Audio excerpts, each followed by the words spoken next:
come you're not suing in the Wisconsin counties that use this? Why are you only doing a recount? And excuse me, that we're not out to the questions at this point.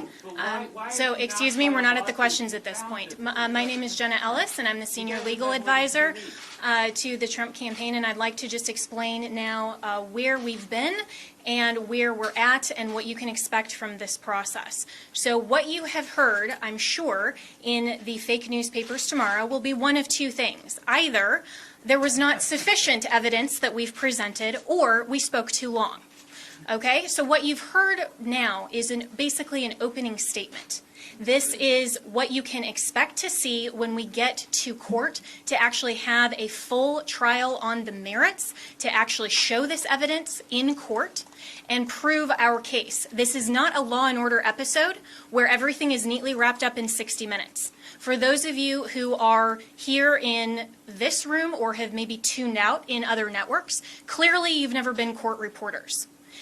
Trials take time. Putting on evidence takes time. This is basically an opening statement so the American people can understand what the networks have been hiding and what they refuse to cover, because all of your fake news headlines are dancing around the merits of this case and are trying to delegitimize what we are doing here. Let me be very clear that our objective is to make sure to preserve and protect election integrity. President Trump has been saying from day one that this is about maintaining free and fair elections in this country.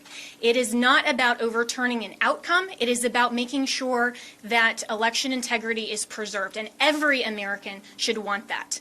If every American is not on board with that, you have to ask yourself why. And if your fake news network is not covering this or allowing you to cover it fairly and accurately, you should ask yourself why. This is absolutely a legitimate legal basis. We have been asked to provide an entire case that generally would take years in civil litigation. I've been a prosecutor. I have tried cases with far simpler facts. One thing happened in a matter of minutes, and it still takes days. And we go through a jury process. This is the court of public opinion right now. We are not trying our case in the court of public opinion, because if we were, we would get unbiased jurors. I would strike 99% of you from the jury, and I would be allowed to because of the fake news coverage you provide. You are not unbiased jurors. And until you step out of your role as a journalist and actually go into a courtroom and you are a judge on a bench that has sworn an oath to be unbiased in our separation of powers, then your opinion does not matter. The facts matter, the truth matters, and if you are fair reporters, you will cover that fairly and appropriately, and you will allow coverage of our media team here and our legal team. That is absolutely shocking that all you cover are around the margins, and I've seen all of you taking pictures right now, and I can anticipate what your headlines are going to be. If you are not willing to talk about the evidence that has been presented, then that is absolutely unacceptable for journalistic standards. This is an opening statement. This is something where we have told you what the evidence will show, and we have given you a brief description. That happens in a courtroom all the time, where that's not the fact-finding process. That is just an overview. That is what we have given you today, because the American people deserve to know what we have uncovered in the last couple of weeks. Remember, this is such a short time frame. And this is an elite strike force team that is working on behalf of the president and the campaign to make sure that our Constitution is protected. We are a nation of rules, not a nation of rulers. There is not someone that just gets to pick who the next president is outside the will of the American people.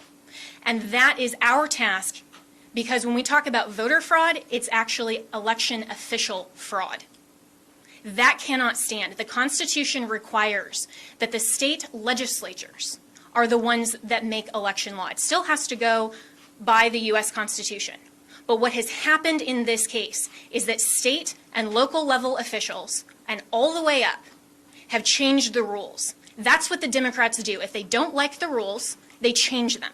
And they change them at the last minute. They manipulate them. They want to tear down our American system. Our founders were so brilliant that they anticipated this, that there would be corruption, there would be foreign influence, there would be attempts to manipulate the outcome of the election, especially with who they called our chief magistrate. I would encourage all of you to go home and actually read Alexander Hamilton's Federalist 68 and see what he described as an advocacy position to adopt and ratify the Electoral College and the process by which we select our president.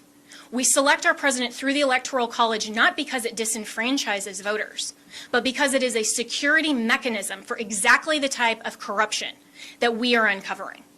And every American should be grateful and thankful that our founders had the foresight to put in those protections and provisions to make sure that your legitimate legal vote is not disenfranchised.